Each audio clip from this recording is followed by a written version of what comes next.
الحمد لله والصلاة على نبيه أما بعد فأعوذ بالله من الشيطان الرجيم بسم الله الرحمن الرحيم وذكر فإن الذكرى تنفع المؤمنين صدق الله العظيم اللهم صل على سيدنا محمد وعلى آل سيدنا محمد وبارك وسلم۔ آپ کا عظیم الشان اجلاس اختتام کی سرحد کے قریب ہے۔ حضرات علماء کرام بہت سارے جلوہ افروز ہیں۔ میں شکر گزار ہوں اس اہم اور عظیم اجتماع کے لیے رفیق درس مولانا محمد وسیم صاحب قاسمی حفیظہ اللہ نے یاد فرمایا۔ قرآن حکیم میں اللہ تعالیٰ نے ارشاد فرمایا وَذَكِّرْ فَإِنَّ الذِّكْرَى تَنفَعُ الْمُؤْمِنِينَ۔ ایمان کی باتیں اہل ایمان کے لیے مفید تر ہوا کرتی ہیں۔ ان کی زندگی میں ایمانی باتیں سن کر حلاوت پیدا ہوتی ہے، ایمان جاگ جاتا ہے، اللہ تعالیٰ کی محبت کا جذبہ اور انسانیت کا جذبہ انسان میں بیدار ہو جاتا ہے۔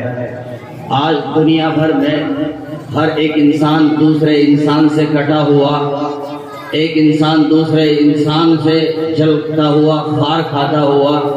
یہ وہ اسباب ہیں جس نے آج ہمیں دھرتی میں اتار دیا ہے اور ہمارے وجود کو خاک میں ملا دیا ہے۔ حد تو یہ ہے کہ ایک سگا بھائی سگے بھائی سے جب سگی ماں کی گالی دیتا ہے اور سگی ماں کے روبرو تو ماں پر کیا گزرتی ہوگی اور کتنا دکھ اور افسوس اسے ہوتا ہوگا۔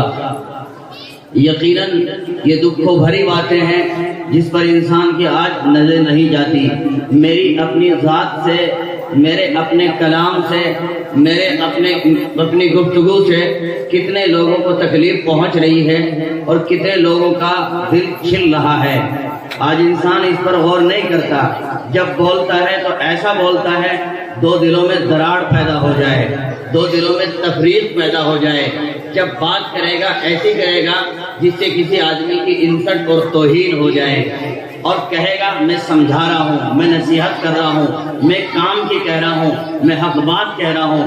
حال یہ ہے کہ بات حق ہوتی ہے لیکن انداز حق نہیں ہوتا، انداز جارحانہ، کسی کو جلانے والا، کاٹ کے کھانے والا ہوتا ہے۔ اس کو مومن نہیں کہا جاتا۔ مومن کا مطلب ایک دوسرے کو تکلیف راحت پہنچانا، عافیت پہنچانا، کسی کے لیے خوشی کا سامان بننا اور کسی کے لیے راحت کا سامان بننا، اسے مومن کہا جاتا ہے۔ ہم اور آپ نے مومن کا کچھ اپنا ہی مفہوم نکال لیا ہے، ایک دوسرے کو ستانا، تکلیف پہنچانا، گالیاں بکنا، چبھتے جملے کہنا، ایسے بولنا جس سے آدمی کی توہین ہو جائے، جس سے آدمی نہ خاندان کا رہے، نہ معاشرے کا رہے، نہ کمزور قبیلے کا رہے۔ اس سے پتہ لگتا ہے کہ دین ظاہر رہے، انسان کے باطن میں دین نہیں، انسان کے باطن میں ایمان نہیں۔ اگر اندر ایمان ہوتا، نبی کریم صلی اللہ علیہ وسلم کی بہت مبارک حدیث اتق اللہ حیث ما کنت، تم زمین پر جہاں بھی رہو، جس جگہ بھی رہو، خلوت ہو، جلوت ہو، بھیڑ میں ہو، تنہائی میں ہو، کمرے میں ہو، میدان میں ہو، جلسے میں ہو، بیابان میں ہو، ہر جگہ اللہ سے ڈرنا، اللہ کا خوف کھانا۔ جب انسان کے دل میں خدا کا خوف اترتا ہے، نہ پھر زبان سے کسی کو ستاتا ہے، نہ بیان سے ستاتا ہے، نہ انداز سے ستاتا ہے۔ لیکن آج کل تو اچھے خاصے کپڑے پہننے والا، بہت شاندار سی صورت بنانے والا جب بولتا ہے تو مت پوچھئے، پھر خاندانوں کے راز کھول دیتا ہے، حقیقتوں کو کھول دیتا ہے اور آدمی کو زمین پہ لگا دیتا ہے اور پھر پلٹ کے کہتا ہے آج تو میں نے اس کا بہت اچھا علاج کیا، بہت اچھا علاج باندھ دیا، شرعام آج میں نے اس کو ٹھیک کر دیا۔ یہ ٹھیک اس کو نہیں کیا ہے، آپ نے اپنے آپ کو ٹھیک کیا ہے، اپنی آخرت کو برباد کیا ہے، اپنی نیکیوں کو قدکن لگایا ہے، اپنی نیکیوں کو گڑھے میں پہنچایا ہے۔ دین اسی کا نام نہیں ہم صف اول میں نماز پڑھیں۔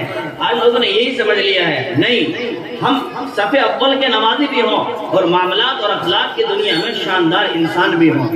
لیکن نئی تقسیم ہو چلی ہے. صف اول کا نمازی جی اچھی خاصی داڑھی رکھنے والا، حج اور نمازوں کا روزے کا بہت پابند، لیکن جب گھر میں پہنچتا ہے گھر کے سارے بچے تنگ، بیوی تنگ، پڑوسی تنگ، بھائی تنگ، بیٹے تنگ. جب دیکھتے ہیں ان کی صورت کو ان کا دل چاہتا ہے یہ نہ آئے گھر میں. ہم باپ ہیں کہ باپ، اس کو باپ نہیں کہا جاتا. باپ کا مطلب ابو گھر میں آئے ہیں، سارے بچے چیچی قریب آ جائیں، ابو آئے ہیں، بہت پیارے ابو ہیں، محبت کرنے والے ابو ہیں، عزت دینے والے ابو ہیں، ابو کا یہ مطلب. لیکن نہیں، ہمارے دماغ میں اس کا مفہوم بھی غلط. بڑا موٹا سا لمبی چوڑی سی مونچھیں، جب گھر میں جائیں تو دہاڑتے ہوئے کوئی گھر میں چو بھی نہ کر سکے، کوئی بول بھی نہ سکے. ہم ہی سمجھتے ہیں ابا ہونے کا مفہوم مطلب ہے. نہیں، شریعت نے ہمیں دو چیزیں دی ہیں، حقوق اللہ بھی اور حقوق العباد بھی. ہم صف اول کے نمازی بھی رہیں اور بہترین انسان بھی رہیں. ہمارا پڑوسی بھی خوش، رشتہ دار بھی خوش، ایک جوان سے بوڑھا بھی خوش اور جوان بھی خوش.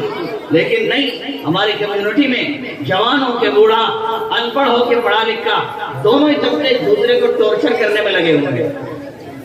نوجوان کا حال دیکھیے، آئے دن کہانی سننے کو ملتی ہے، گھر میں ذرا سا کچھ ہو میں تجھے طلاق دے دوں گا، تجھے چھوڑ دوں گا.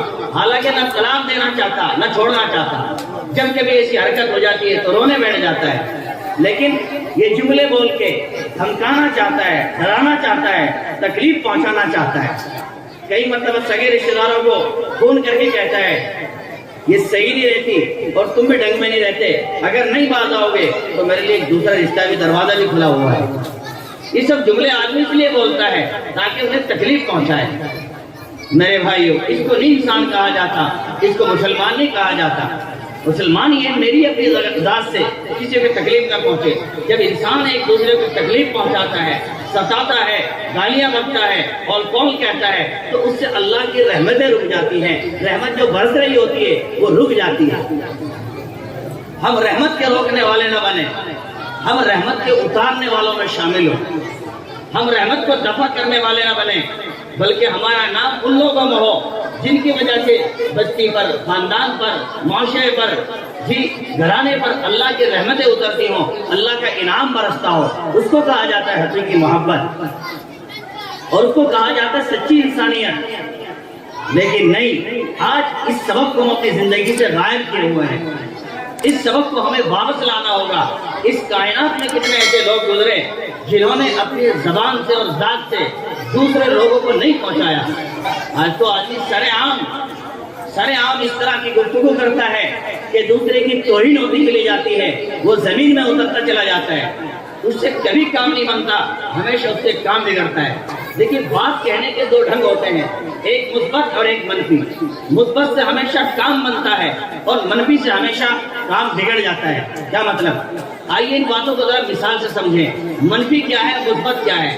منفی کی مثال، ایک نوجوان مسجد آ رہا ہے نماز پڑھنے کے لیے، پینٹ شرٹ پہنے ہوئے ہیں، زلفے بہائے ہوئے ہیں. وہ مسجد پہنچا، موبائل کو جیب میں رکھا، وضو کیا اور جیسے مسجد کے اندر داخل ہو رہا تھا، اچانک ایک بڑے میاں جو پہلے سے مسجد میں موجود تھے وہ دیکھتے کہ ساتھ کھڑے ہو گئے اور جاتے ہی پوچھا تم کون ہو اور کیا لینے آئے ہو؟ چچا میرا نام تو صداقت ہے اور میں نماز پڑھنے کے لیے آیا ہوں.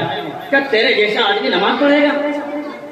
ایک ہاتھ کے دل پہ اور ٹخنوں سے نیچے یہ پینٹ حرام ہے، حرام، اور داڑھی کٹی ہوئی، اور یہ کیا کانوں میں مرچی پہن رکھی ہے. کون ہو تم؟ نہ رہنے کا ڈھنگ. تم نماز پڑھو گے؟ بھاگ نماز پڑھو گے تم، احمق پھرتے ہو. اور یہ ہاف بازو، ہاف آستین پہن رکھی ہے، ان میں نماز نہیں ہوتی، حرام ہے، غلط بات تمہاری. اب اس نے یہ ساری باتیں سنی، وہ کام گیا اور سہم گیا. یہ ہوتے ہیں کون ہے کون یہ شخص؟ کا نماز پڑھو جلدی، پھر ملتا ہوں. چنانچہ اس نے جلدی سے 2 رکعت پڑھی الٹی سیدھی. اب اسے خوف تھا، پھر ملے. اور ہاں، ہو کس کے تم؟ تمہارے بابا کا نام کیا ہے؟ کہ میرے ابو کا نام تو تھا، وہ بھی اتنا ہی بگڑ، وہ تیرے سے بھی کہیں ہاتھ آگے. تمہارا تو ہوا کا ہوا خراب ہے. یہ صورت ہوتی ہے نماز پڑھنے کی، یہ صورت ہو آنے کی. اور بیٹے مائیں، یہ کوئی وقت ہے نماز پڑھنے کا؟ اب ایمانداری سے کہو، جب کسی نوجوان کو اس طرح ٹارچر کیا جائے، ٹارگیٹ کیا جائے اور اصلاح کے نام پر اس قدر تنبیہ اور شدت اور سختی اختیار کی جائے، اس سے کام بنے گا یا بگڑے گا؟ بولو بھائی، بگڑے گا، ظاہر سی بات ہے۔ یہ ہے منفی شکل جس سے ہمیشہ کام بگڑ جاتا ہے۔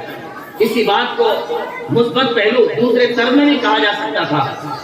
مثلا فرض کیجئے وہی نوجوان پینٹ شرٹ میں الجھا ہوا، کانوں میں لیڈ لگائے ہوئے، بلکہ موبائل کنگھالتے ہوئے، مستاتا ہوا، مسکراتا ہوا، پان کھاتا ہوا، کانوں میں مرچی ڈالے ہوئے مسجد پہنچے، اور کوئی بوڑھا مسجد میں بیٹھا ہوا ہو اور وہ سب کچھ کہنا چاہتا ہے جس کے اندر کمیاں اور خرابیاں موجود ہیں، لیکن جیسے اس نے اس نوجوان کو دیکھا، وہ بجائے اس کے بڑبڑائے کھڑا ہو گیا اور 1-2 منٹ کھڑا رہا۔ جب اس نوجوان نے مسجد میں انٹری لی، قدم رکھا، تو بڑے میں آگے بڑھے، شاباش بیٹھے، آؤ ادھر آؤ ذرا، کس کے ہو بیٹا؟ ہمیں فلاں کا، کیا لینے آئے؟ نماز پڑھنے آئے۔ واہ بیٹھے، میری تو طبیعت ہری ہو گئی تمہیں دیکھ کر۔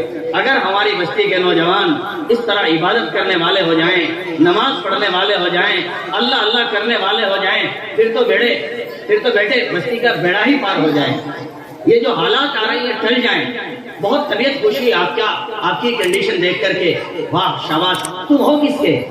کہ میں تو بھلا کہوں، ارے واہ کیا کہنے، تمہارا وہ باپ اتنا بھلا، اتنا اچھا آدمی، کیا پوچھ کے لے۔ ایک دن میں کیرٹو سے آ رہا تھا، راستے میں سفر کر رہا تھا، سواری نہیں تھی، میں تھک ہار گیا تھا، میرے گھٹنوں میں درد تھا، میں راستے میں بیٹھ گیا۔ بیٹے میں تو بیڑی پی رہا تھا کہ کوئی سواری آئے گی، دیکھوں اب کچھ کب کیا ہوگا۔ تیرا باپ اتنا بھلا، اتنا اچھا، خود سے سواری روکی اور مجھے اتر کے پوچھا، چچا کیوں بیٹھے ہو؟ میں نے کہا میں گاؤں جا رہا ہوں، تھکا ہوا ہوں، میرے اندر ہمت اور طاقت نہیں ہے، بیٹے تھک گئے، اس لیے بیڑی پینے کے لیے بیٹھا۔ چچا آپ میرے ساتھ بیٹھو، میں لے کے چلتا ہوں، آؤ میرے ساتھ بیٹھو۔ کہ وہ تو اتنا بھلا آدمی، بیٹے میں اس کے ساتھ بیٹھ کے آیا، اور ہاں مجھے کھیت میں جانا تھا، میں کھیت پہ رہتا ہوں، میں نے اس سے کہا میں کھیت جاتا ہوں، کھیت رہتا ہوں، اس نے کہا میں کھیتی اتار کے آؤں گا۔ اتنا بھلا، بیٹے تو میرا بیٹا ہے، میرے سینے سے لگ جا، آ جا، کتنا بھلا بچہ ہے، ایسے بچے ہونے چاہیے۔ بیٹے واہ شاباش، دل خوش کر دیا۔ میں تو ایک بات کہتا ہوں، اگر تم مان لے، کیا کہو کہ بیٹے مجھے یہ کہنا تھا، جب تم نماز پڑھنے آ ہی رہے، یہ ہاتھ تمہاری بازو آستین، جب آ رہے ہو اور وقت لگا بھی رہے ہو، تو اس میں نماز پڑھنے سے نماز تو ہو جاتی ہے لیکن ثواب کم ملتا ہے، نماز مکروہ ہوتی ہے۔ میری یہ چاہت ہے جب نماز پڑھا کرو، لباس بدل لیا کرو، اور یہ فل ہونا چاہیے تاکہ تمہیں ثواب پہ فل ملے۔ اور ایک دوسری بات، یہ جو تمہاری پیٹ ہے ٹخنوں سے نیچے جاری ہے، بیٹے اس سے اللہ ناراض ہوتے ہیں، یہ سزا کا گناہ ہے، ہمیشہ کا گناہ ہے۔ تہمت ہو، لنگی ہو، فلا ہو، اس سے گناہ ملتا ہے۔ بیٹے میری ایک چاہت ہے، تم اسے اوپر کر لو، ذرا اوپر بڑھا لو، اور ہمیشہ اوپر بڑھایا کرو۔ اگر کوئی بوڑھا اس انداز سے بات کو سمجھائے، بات منے گی یا رہے گی؟ منے گی نا۔ آج میرے بھائیو، اصلاح کے نام پر ہم ایک دوسرے کی توہین کرنا جانتے ہیں، انسلٹ کرنا جانتے ہیں۔ کیا خیال ہے اگر ہم سچ راہ اور صحیح راہ اختیار کریں، کتنے بچوں کی اصلاح ہو سکتی ہے؟ ہم جب کسی کو پکڑتے ہیں سر عام تو کہتے ہیں یہ مورخ، یہ بے بھاتا، کم بخت کہیں کا۔ ایسا ہمارے گھر میں ہو گیا، یہ ایک وقت کا سجدہ کرتا ہو، نحوست برستی ہے، امیر صاحب رات دن کہتا ہوں، تم بھی ذرا اس کو سمجھاؤ، اس نے تو ہماری لٹیا ہی ڈبو دی۔ جب باپ اتنے بھولنے انداز میں اسے سمجھاتا ہے اور بجھاتا ہے اور اس طرح کی باتیں کرتا ہے، تو نوجوان بھی اپنے اندر جذبات رکھتا ہے، وہ اپنے اندر طے کر لیتا ہے تم جو بھی کہو میرے دل پر تمہاری باتوں کا کوئی اثر نہیں، اس لیے کہ تم نے مجھے پہلے ہی ذلیل کر دیا، پہلے ہی برا کہہ دیا، اب تو میں برا بن گیا، بس برا ہی رہوں گا۔ میرے بھائیو، اگر ہم طرز بدل لیں، حالات بدل لیں، نظام بدل لیں، تو سسٹم بہت اچھا بھی ہو سکتا ہے۔ مثبت اور منفی سے ہمیشہ ہمیں کام کا فائدہ ہوگا اور کام کے بگڑنے کا اندازہ ہوگا۔ منفی پہلو کی ایک اور مثال، کئی مرتبہ آدمی جنگل سے آتا ہے، تھکا ہارا ہوتا ہے، گھر میں کھانے کے لیے پہنچتا ہے، بیوی دسترخوان لگاتی ہے، وہ کھانا کھانا شروع کرتا ہے، کہتا ہے پانی چاہیے، پانی بیوی پکڑاتی ہے، وہ لے کے آتی ہے اور ہاتھ میں گلاس تھماتی ہے، چنانچہ ابھی ایک ہاتھ میں سے کھانا کھا رہا اور ایک ہاتھ سے موبائل دیکھ رہا ہے۔ جس ہاتھ سے کھانا کھا رہا تھا لقمے کو رکھا اور گلاس کو پکڑنے کی کوشش کی اور دماغ اپنا موبائل میں الجھا ہوا تھا۔ جب برابر کہا کہ پکڑاؤ، بیوی نے پکڑایا، گلاس تھا اچانک دھڑام سے چھوٹ گیا اور گھر میں ٹیل اور پتھر لگا ہوا ہے، جیسے گرا فوراً چکنا چور۔ اب یہ بگڑا ادھر سے، یہ بگڑا، تیری آنکھ پھوٹ گئی، تجھے یہ بھی نہیں پتہ لگا میں نے گلاس پکڑا کہ نہیں، کم از کم دیکھ تو لیتی میں نے برابر گلاس پکڑا ہے کہ نہیں۔ ادھر سے وہ چیختی ہے کہ عجیب ہو تم، میں نے تو گلاس پکڑایا تھا، اگر تم مرد ہو کر گلاس نہیں پکڑ سکتے کیا پکڑو گے؟ ہاتھ پکڑو گے؟ تمہیں یہ بھی سلیقہ نہیں ہے، قصور تمہارا ہے میرا نہیں ہے۔ اب اس پر تو جھگڑا بڑھ جاتا ہے، لڑائیاں بڑھ جاتی ہیں اور کئی مرتبہ پھر طلاق تک نوبت پہنچ جاتی ہے۔ اسی بات کو آدمی دوسرے لہجے میں بھی ادا کر سکتا ہے، وہی کھانا کھا رہا ہے، وہی پانی مانگا ہے، وہی پانی آیا ہے، وہی پانی دیا ہے اور گلاس گر گیا، نیچے گرا، جیسے ہی گرا فوراً کہ بھی معذرت چاہتا ہوں، میرا برابر دھیان نہیں تھا، میں موبائل میں لگا ہوا تھا، کھانے میں الجھا ہوا تھا، میرے گلاس کی طرف دھیان نہیں گیا، آپ کو تکلیف پہنچی، گلاس ٹوٹ گیا۔ جب آدمی اس طرح سے ادا کرے گا، بیوی بھی کوئی پتھر جیسا دل نہیں رکھتی، وہ بھی عقل مند اور ہوشیار ہے، فوراً کہے گی نہیں نہیں، قصور آپ کا نہیں، قصور میرا ہے، میں برابر آپ کو پکڑا نہ سکی، میری غلطی، مجھے دیکھنا تھا کہ آپ نے کنفی پکڑا ہے کہ نہیں پکڑا ہے، لہذا قصور میرا ہے۔ اب دونوں آدمی جب آپ کی معذرت کریں گے تو معاملہ سدھر جائے گا اور نکھر جائے گا اور گھر ہمارا جنت کا نشان بن جائے گا۔ ہمیں چاہیے اپنی زندگی میں ہم دین کا بات و لحاظ کریں، مثبت اور منفی کی ڈگر کو سمجھیں اور اپنی زندگیوں میں نئے نقش اچھے پیدا کریں۔ ایک حدیث سنا کر بس بات کو سمیٹتا ہوں، حالات بتا رہے ہیں کہ وقت بہت کم۔ المؤمن مرآۃ المؤمن، نبی کریم صلی اللہ علیہ وسلم کی بہت چھوٹی سی حدیث، فرمایا مومن کے لیے آئینہ ہے، آئینے کی مثال رسول اللہ صلی اللہ علیہ وسلم کی پوری امت کے لیے آئینہ، پوری امت کے لیے آئینہ ہے۔ کیا مطلب؟ آئینے کے جو بندہ دیکھتا ہے چپ چاپ اس کی اصلاح کر دیتا ہے، کبھی شور ہنگامہ نہیں کرتا۔ مثلا ایک شخص آئینے کے سامنے آیا، اس نے شیشے کو دیکھا، جب شیشے کے سامنے آیا تو اس نے دیکھا اوہو یہ کیا ہو رہا ہے، یہ تو میری آنکھوں میں ڈھیڑ بہ رہی ہے، یہ میری آنکھوں میں ڈھیڑ بہ رہی ہے، اور یہ میرے سر پر کیا لگا ہوا ماتھے پر، وہ دیکھ رہا ہے دو طرح کے کالا نشان لگا ہوا ہے، آنکھوں میں ڈھیڑ ہے، فوراً اپنے آپ کو صاف کرتا ہے اور چہرے کو صاف کر کے شکر ادا کرتا ہے میں نے آئینے کو دیکھ لیا۔ اگر باہر نکل جاتا تو لوگ کیا کہتے ہیں، لوگ کیا کہتے ہیں؟ یہ آئینہ ہے۔ آئینے نے اس آدمی کی دو خرابیاں اور خامیاں بتائی، چہرے کے اوپر لگا ہوا کاجل سیاہی اور آنکھوں میں آئی ہوئی ڈھیڑ، دو کمیوں کی آئینے نے اصلاح کی، لیکن کیا شور مچایا، ہنگامہ کیا، پورے محلے کو بتایا؟ نہیں نا، بالکل چپ چاپ سائلنٹ موڈ میں، کسی کو پتہ بھی نہ چلا، کان بھی خبر نہ ہوئی۔ یہ ہے آدمی کی اصلاح کا طرز اور یہ ہے آدمی کی اصلاح کا طریقہ کار کہ چپ چاپ کانوں کان آدمی کو خبر بھی نہ ہو، اس کی توہین اور انسلٹ بھی نہ ہو، تو آئینہ کی خوبصورت آدمی کی اصلاح کرتا ہے۔ یہی نہیں، کئی مرتبہ آدمی اور کئی کاموں میں الجھا رہتا ہے، جب آئینے کے سامنے آتا ہے آئینہ اس کو بتاتا ہے، وہ اپنے آپ کو ٹھیک کرتا ہے۔ آدمی گھاس کاٹتا ہے، تن کا داڑھی میں الجھ جاتا ہے، آئینے کے سامنے آئے فوراً آئینہ کہتا ہے نکالو اس کو، آدمی نکال لیتا ہے اور فوراً صحیح ستھرا ہو جاتا ہے۔ بالکل ہمیں ایک دوسرے کی اصلاح کرنی، ایک دوسرے کی برائی پر تنبیہ کرنی، ایک دوسرے کی خامیوں پر نظر رکھنی، ایک دوسرے کی خامیوں کی اصلاح کرنی ہے، تو پیار بھرے انداز میں، محبت بھرے انداز میں، شفقت بھرے انداز میں۔ لیکن نہیں، اگر ہمیں معلوم ہو جائے ہماری بستی کے فلاں کا فلاں بیٹا نشہ کرتا ہے، کڑیا پیتا ہے، ہم کبھی اس کے گھر جا کے نہیں کہیں گے، بلکہ بیٹھک سجی ہوگی، چوپال لگی ہوگی، حکا چل رہا ہوگا، اس وقت میں کہیں گے کبھی فلاں کا لڑکا، اس کے بارے میں سنا ہے وہ بگڑ گیا ہے۔ اب کوئی قاصد وہاں خبر پہنچائے گا تمہارے بیٹے کا وہاں چرچا اور تذکرہ ہو رہا تھا، اچھا وہ ہماری وہاں برائی کر رہے تھے، وہ تن جائیں گے، بجائے اس کے کہ آپس میں محبتیں پیدا ہوں۔